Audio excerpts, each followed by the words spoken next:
Shalom, good morning. Sister Kate here, taking my morning stroll, and wanted to talk to you all about food.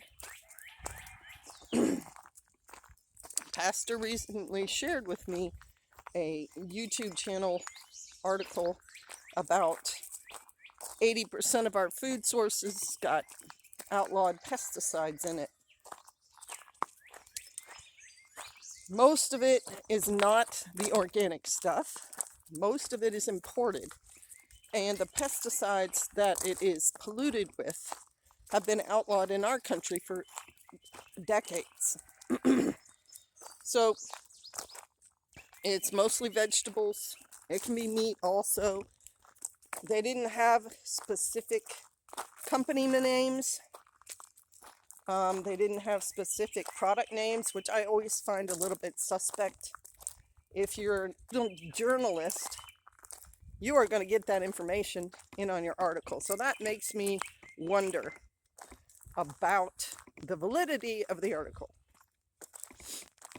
Another thing about it was they named green beans and green peas as suspect products. Americans eat a lot of green beans. We put a lot of green beans and peas in our food. So that's basically saying everyone is polluting their food with these pesticides. So I have a couple of questions about that. I really do. If that is true, and I'm not saying it is, but if that's true, why is our country allowing these things into and across our borders? Why are our companies who are selling these products, our grocery stores and the like, why are they allowing them to enter our food chain? Shouldn't we have laws against that? I know European Union countries have outlawed products from us. Products that aren't GMO labeled, products that contain harmful chemicals. So why aren't we doing that? It begs the question, are we intentionally being poisoned by our government and by these companies? Our fellow citizens, this is the thing that really is starting to make me a little bit angry and a little bit... My fellow citizens want to poison me for money? That's kind of dirty, rotten scoundrel stuff right there. And it makes me want to not spend my money on their products. So you can be sure that I'm not going to buy any products that say made in Mexico, made in Chile, made in Cuba, countries that have less regulation than we do. Just like countries in Europe don't buy our products because there's stuff in it they don't like. And another thing that I found interesting about that article, thought-provoking, I guess is another way to say it.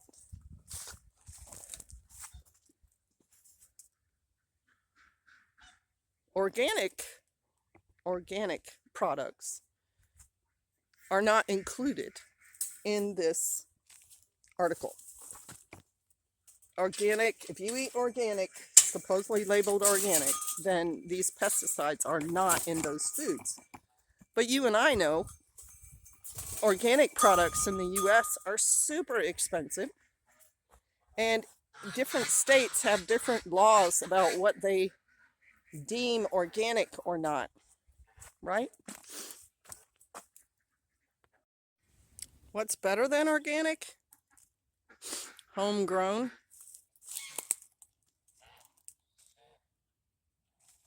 This stuff is fed by the soil, grown by the sun, not a chemical added.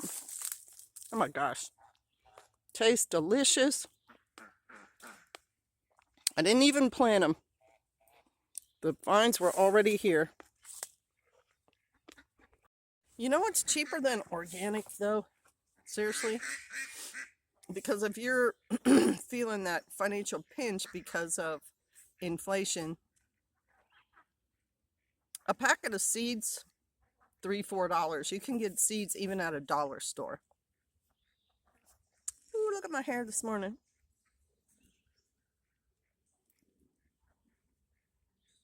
You can make your own dirt. You can compost it. You can dig it out of your yard. It's not hard, guys. It really isn't. And if you are concerned about your food and what you're eating, grow your own. Grow your own. You can also buy plants at farmers markets and from your local extension and things like that, your co-ops, your feed stores. You can buy bedding plants and you can grow food in containers. If you're saying to yourself, I don't know how to do it, I don't know how to do it, there's a million videos on YouTube. And if you watch my channel, you can watch other videos. There's a million videos online of how to grow your own food successfully. And if you have half a brain and you have some property, you should walk your property. A lot of property in the US has food-bearing trees and vines already on it. I've proven that with the blackberry vines, those raspberries I just ate. This year, the Father brought us all sorts of mulberry trees. And it's not because it was magic. It was because, one, I said, Father, I'd love to have some mulberry trees on the property. And two, someone with a mulberry tree lived uphill. So over the years, the seeds from those mulberries have washed down in our rains, our floods that happen every spring, and they have planted here, just like other plants. And all I had to do was be able to identify it. And so I had a mulberry today on a tree that I didn't even know was there until last year. I suddenly saw it while I was weeding, and I thought, 3 different leaves, guys. That's how you know it's a mulberry. There's 3 different leaves on it. That's a mulberry. And it's not any bigger than I am. It's as tall as I am, and yet it's bearing fruit.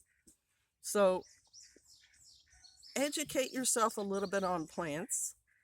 Go out and look at your property.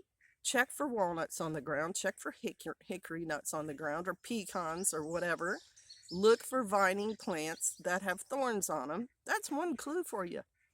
If it's thorny, it's either a fruit-bearing vine or it's a rose bush, and you'll have rose hips, which are full of vitamin C at the end of the season, and you can make a tea out of them. Like, this is not rocket science. This is herb science. This is natural science, and it's folksy living. Your grandparents knew this, and so did your great-grandparents, and all your ancestors before you knew this stuff, because there weren't grocery stores until about the 1800s, and everybody had to fend for themselves.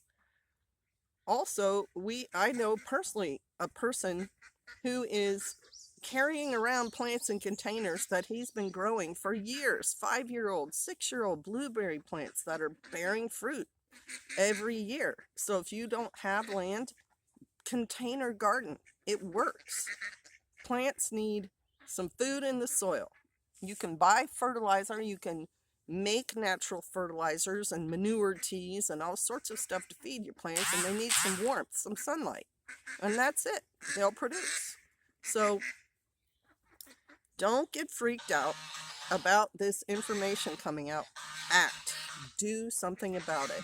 I even have gardening videos, and my gardens are not Better Homes and Gardens gardens. They are neo-pioneering gardens. They grow all sorts of edible weeds, and I use manure from my animals, like rabbits and goats and things, I don't buy very much from the store. I buy some bedding plants. I've bought 1 bag of fertilizer over the last 10 years, and the rest of the time I do it the old-fashioned way, and it works, y'all. So don't be afraid. Be motivated. Get out there and grow some food. All right, bless y'all. Shalom.